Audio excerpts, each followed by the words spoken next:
आता पाहूया पाऊस पाण्यासंदर्भातल्या टॉप 9 बातम्या।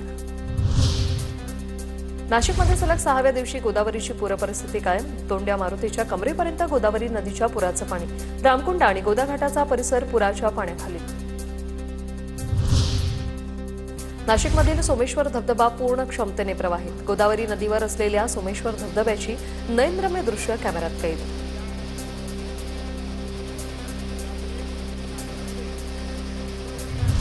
जायकवाडी धरणात 11,000 क्युसेकने पाण्याची आवक सुरू। गेल्या 4 दिवसात जायकवाडी धरणाच्या पाणी पातळीत 5% वाढ। सध्या जायकवाडी धरणात 34.94% एवढा पाणीसाठा।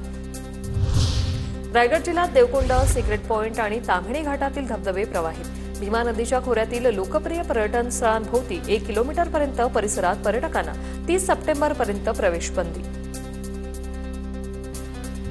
पाटण तालुक्यातील चढावाघापूरचा उलटा धबधबा वाहू लागलेला आहे। धबधब्याचा आनंद घेण्यासाठी पर्यटकांची गर्दी। पर्यटन स्थळांवर हुल्लडबाज पर्यटकांवर वचक ठेवण्यासाठी पोलीस बंदोबस्त तैनात।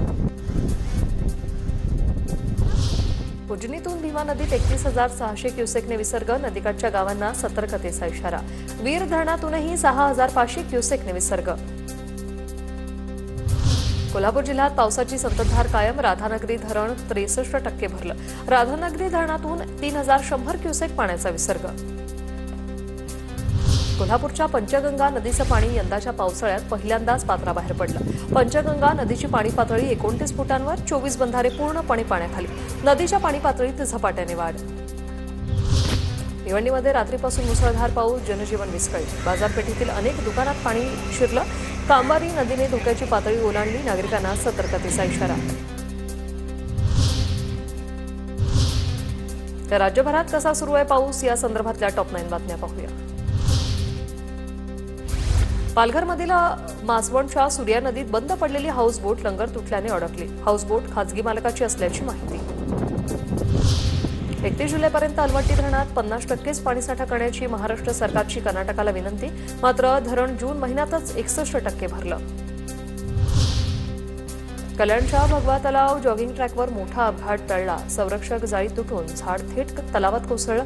सुदैवानं जीवितहानी टळली।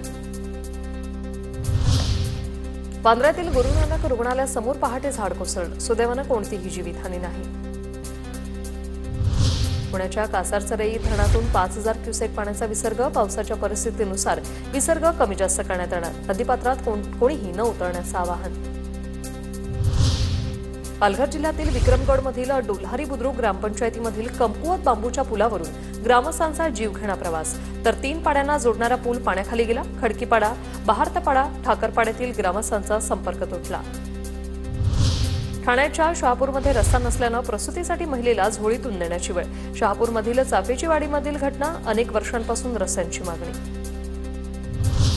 मुंबईत आजपासून 28 जूनपर्यंत समुद्राला मोठी भरती येणार। यंदाच्या पावसाळ्यात 19 वेळा समुद्राला मोठी भरती येणार। यंदाच्या पावसाळ्यात सर्वाधिक उंचीच्या लाटा 26 जूनला उसळणार।